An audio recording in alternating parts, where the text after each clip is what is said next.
जय हिंद दोस्तों, मैं डॉक्टर एन डी किरसान, अध्यक्ष गोंदिया जिला कांग्रेस कमेटी। दोस्तों, आज हम बात करेंगे किसान आंदोलन के 100 दिन और इन 100 दिनों में 26 जनवरी को दिल्ली में जो हिंसा हुई उसके बारे में और हिंसा के बाद में जो कुछ भी हुआ उसके बारे में।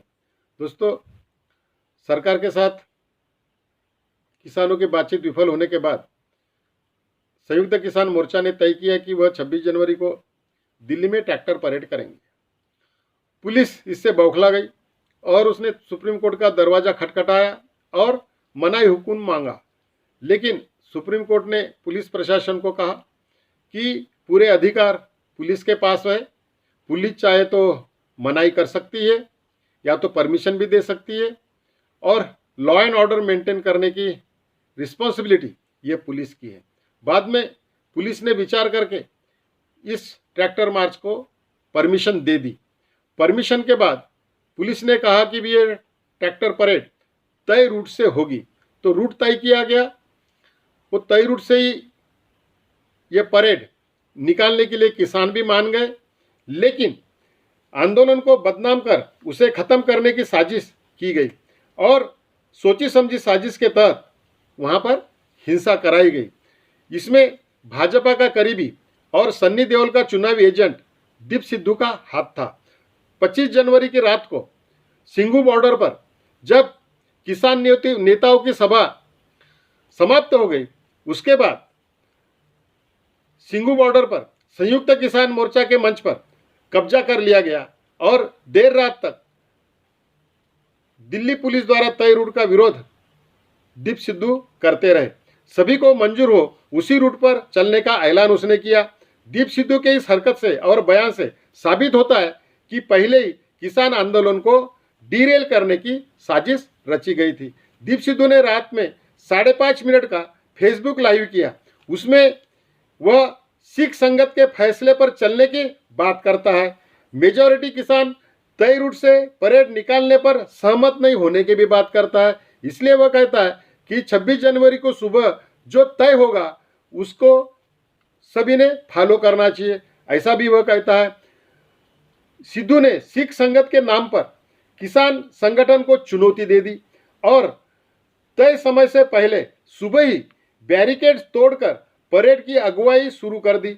आंदोलन को डीरेल करने के लिए इसे सिखों का आंदोलन बताने की और धार्मिक रंग देने की भी कोशिश उसने की, ताकि पुलिस उन्हें खालिस्तानवादी करार दे सके। दीप सिद्धू ने तय रूट पर न जाकर किसानों को गुमराह करके कुछ असामाजिक तत्वों के साथ लाल किले तक वह चला गया। वहां हिंसा की गई, तोड़फोड़ की गई, वहां का टिकट काउंटर भी तोड़ दिया गया। वहां लाल किले पर दीप सिद्धू ने निशान साहिब का झंडा भी फहराया और पुलिस देखते रही। पुलिस कतार में खड़ी थी, लेकिन पुलिस ने मनाही भी नहीं की। तो दीप सिद्धू जहां सिंघू बॉर्डर से लाल किले तक पहुंच गया तो पुलिस ने बीच में कोई अड़ाया नहीं। तो क्या इससे यह साबित होता है कि पुलिस के सहमति से ये दीप सिद्धू अपने समर्थकों के साथ या कुछ किसानों को गुमराह करके लाल किले तक पहुंच गया और वहां पर निशान साहिब का झंडा फहराया और वहां पर हिंसा हुई और इस हिंसा में एक ट्रैक्टर भी पलट गया जिसके अंदर ये किसान की मौत भी हो गई। लेकिन किसान के परिजन कहते हैं कि यह गोली लगने से उसकी मौत हुई। दोस्तों, इस तरह से वहां पर हिंसा कराई गई।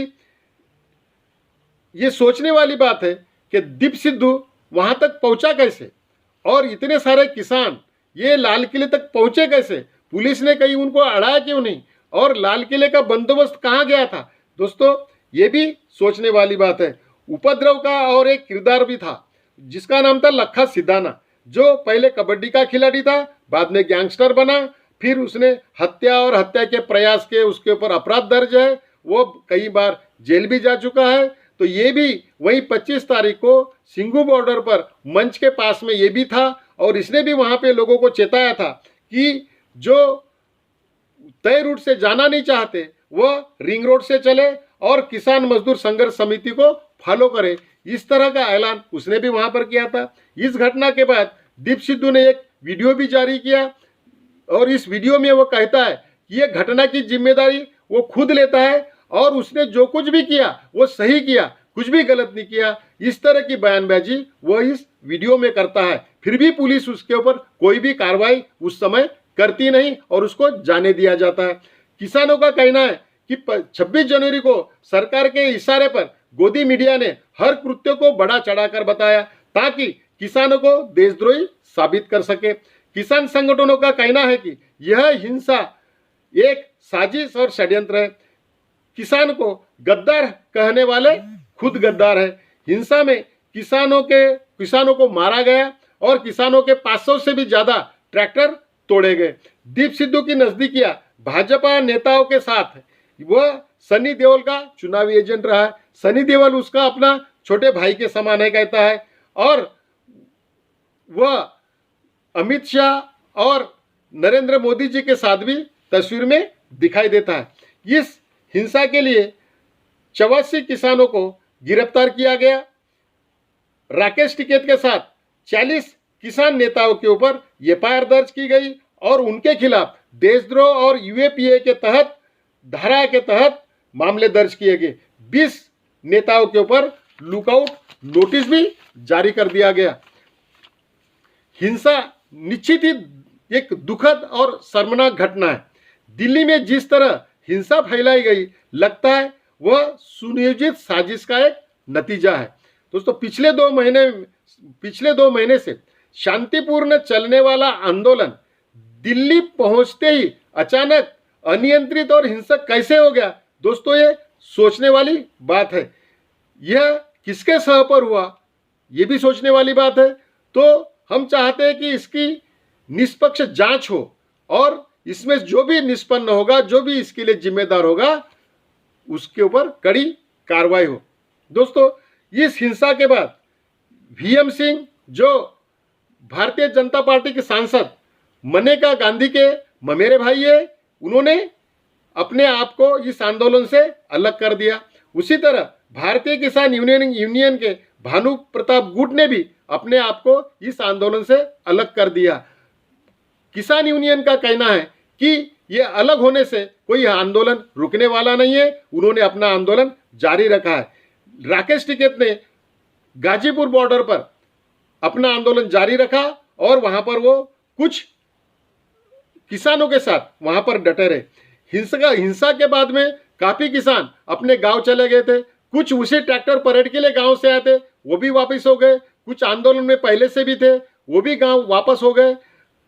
कुछ ही थोड़े किसान सिंघू बॉर्डर पर, टिकरी बॉर्डर पर और गाजीपुर बॉर्डर पर वो बचे हुए थे किसान नेताओं के साथ में। आंदोलन को खत्म करने के इरादे से आंदोलन स्थल पर सैकड़ों की तादाद में पुलिस फोर्स और रैपिड एक्शन फोर्स तैनात की गई। बिजली और पानी काट दिया गया। पोर्टेबल टॉयलेट्स हटा दिए गए। आंदोलन स्थल के साथ 16 जिलों की इंटरनेट सेवा बंद कर दी गई। वहां पे आंदोलन स्थल के करीब में बैरिकेडिंग कर दी गई। आंदोलन को हिंसक रूप देने के इरादे से लोनी के बीजेपी विधायक नंदकिशोर गुर्जर अपने 400 से 500 समर्थकों के साथ, गुंडे जैसे समर्थकों के साथ गाजीपुर बॉर्डर पर आंदोलन कर रहे किसानों में घुस गए और वहां पर वह दिल्ली पुलिस लट बजाओ हम तुम्हारे साथ में हैं के नारे लगाने लगे। और वहां बूढ़े बुजुर्ग महिलाएं और बच्चे भी थे। तो सोचिए वो बच्चे और महिलाओं को उस समय क्या अनुभव हुआ होगा। प्रदर्शनकारी पुलिस वालों से हाथ मिला रहे थे। यह सब पुलिस और सरकार की शह पर हो रहा था, ऐसा दिखाई दे रहा था, ताकि दोनों तरफ से हिंसा हो और पुलिस को कार्रवाई करने का मौका मिले। लेकिन किसान नेताओं ने संयम बरता। राकेश टिकैत ने ऐलान किया कि कोई भी हिंसा नहीं करेगा। वह गिरफ्तारी देना चाहते, लेकिन ये भारतीय जनता पार्टी के गुंडे वहां पर देखकर और पुलिस बड़े पैमाने पर पुलिस तैनात देखकर उसे लगा कि ये इनको बलपूर्वक हटाया जाएगा। इसलिए राकेश टिकैत ने अपने आप को अपनी गिरफ्तारी नहीं दी और वह मंच पर बैठ गए और वहीं से उन्होंने ऐलान किया कि वह मंच से हटेंगे नहीं, जब तक कानून रद्द होते नहीं तब तक वहां से जाएंगे नहीं। वह आत्महत्या कर लेंगे लेकिन वहां से हटेंगे नहीं, जब तक उनके गांव से पानी नहीं आएगा तब तक वो कुछ भी खाएंगे पिएंगे नहीं। और भावुक होकर वो रोने लगे। और ये उनका रोने वाला वीडियो जब वायरल हो गया तो जो किसान वापस गांव चले गए थे, वापस गांव जा रहे थे, वो फिर से आंदोलन स्थल पर वापस आ गए और रात भर आने का तांता बना रहा। और सुबह तक हजारों के संख्या में किसान उस गाजीपुर बॉर्डर पर पहुंच गए। सिंगू बॉर्डर पर भी पुलिस की तैनाती की गई, वहां पर भी बैरिकेडिंग कर दी गई, लेकिन वहां पर भी स्थानिक लोग बताकर भाजपा के कार्यकर्ता और गुंडे वहां घुस गए। पुलिस ने उन्हें रोका तक नहीं, बैरिकेडिंग होने के बाद भी घुस गए, यानी पुलिस ने कुछ को रोकने की भी कोशिश की नहीं। करीब 300 लोग वहां किसानों को गद्दार बताकर नारेबाजी करने लगे, किसानों पर पत्थरबाजी करने लगे, वहां पर तोड़फोड़ की, तंबू उखाड़ दिए, वॉशिंग मशीन फोड़ दी और उसके बाद आपस में किसानों के साथ उनकी हाथापाई हुई। उसके बाद पुलिस ने वहां आंसू गैस के गोले छोड़े और इस तरह से वहां पर हिंसा फैलाने का काम हुआ और किसानों को मारा पीटा गया और किसानों का आंदोलन खत्म करने की कोशिश की गई। टिकरी बॉर्डर पर भी आंदोलन को खत्म करने के लिए नारेबाजी हुई, वहां भी बीजेपी के लोग पहुंच गए थे। क्या सरकार का यही तरीका है आंदोलन से निपटने का? शाहीन बाग में भी ऐसा ही किया गया था। आंदोलनकारी और आंदोलन का विरोध करने वालों की भीड़ को आपस में भिड़ाना और हिंसा फैलाकर आंदोलन को कुचलना, यही क्या भारतीय जनता पार्टी के सरकार की मोडस ऑपरेंडी है? दोस्तों, ये सोचने वाली बात है। आम आदमी पार्टी के सांसद संजय सिंह ने इसे भाजपा की साजिश बताया। सिंगू बॉर्डर पर हमला करने वाले बीजेपी के भी लोग बताया। उसके बाद अन्नदाता पर बीजेपी हमले कराती है। लाल किले का अपमान करने वाले भी वह बीजेपी के लोग बताते हैं। इसलिए बीजेपी के खिलाफ देशद्रोह का मुकदमा चलाने की बात संजय सिंह जी करते हैं। गाजीपुर, टिकरी और सिंगू बॉर्डर पर 4 से 7 लेयर की बैरिकेडिंग कर दी गई, फेंसिंग कर दी गई।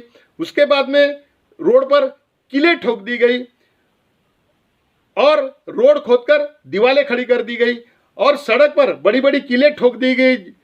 इस तरह का बंदोबस्त किया गया जैसे किसान नहीं आक्रमणकारी हो। इतनी मुस्तैदी तो चीन के घुसखोरी पर भी सरकार ने जताई नहीं। 250 से भी ज्यादा ट्विटर हैंडल सस्पेंड कर दिए गए।